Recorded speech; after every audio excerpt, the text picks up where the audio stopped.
আমার জীবনে আমি কানে ধরেছি যে আর লাইফে কখনোই উঠবো না। তো প্রত্যেক বছর আমাদের বেলজিয়ামে এই মেলাটা বসে। প্রত্যেক বছরই আমি চিন্তা করি যে এই বছর উঠবো, কিন্তু ভয়ের কারণে পারি না। তো এই বছরটা আমি ভাবলাম যে ভয়কে জয় করে আমি উঠবই। তো অনেক চিন্তা ভাবনা করে তারপর উঠে গেলাম, যেহেতু বাচ্চারা আছে। তো আমার হাজবেন্ড প্রথমেই দিদার আর নিসাকে নিয়ে উঠে গিয়েছিল।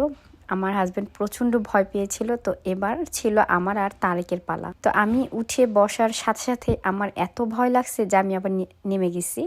মানে পানির যে স্রোত, এটা তো মানে পানির পরিমাণ খুবই কম, কিন্তু পানির স্রোত দেখে আমার এত ভয় লাগছে, আমি আবার নেমে গেলাম। তো নেমে যাওয়ার পর এবার বললাম আমি আমার হাজবেন্ডকে আমার সাথে ওঠার জন্য। তো যাই হোক, আরেকটা টিকিট নিয়ে আমি উঠে গেলাম।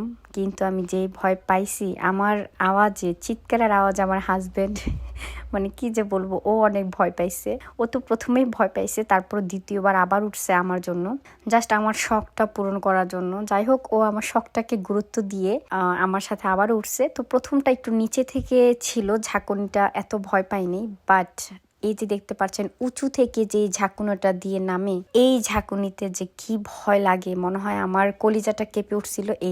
এই ঝাঁকুনিতে আমি অনেক ভয় পেয়েছিলাম। আর তো আমার চোখ দিয়ে পানি চলে আসছিল, কারণ দেখতে পাচ্ছেন আমার চিৎকারের আওয়াজে বাচ্চারা পর্যন্ত তাকিয়েছিল। আমি জীবনে কানে ধরছি যে আমি উঠবো না। তো যাই হোক, আমার শখটা পূরণ করার জন্য আমার বেচারা হাজবেন্ড আমার সাথে উঠছে। যাই হোক, আমি আসলে শেষ হওয়ার পর আমি কি বলবো, আমি নামতে পারতেছিলাম না, আমার হাত পাও লিটারেলি কাঁপতেছিল। তো জীবনে কানে ধরছি আর কখনোই উঠবো না, আমার একদম বলতে গেলে শিক্ষা হয়েছে। আর আরেকটা মজার কথা কি জানেন, জীবনে শখগুলো পূরণ করার জন্য এরকম একটা হাজবেন্ড থাকা খুবই জরুরি।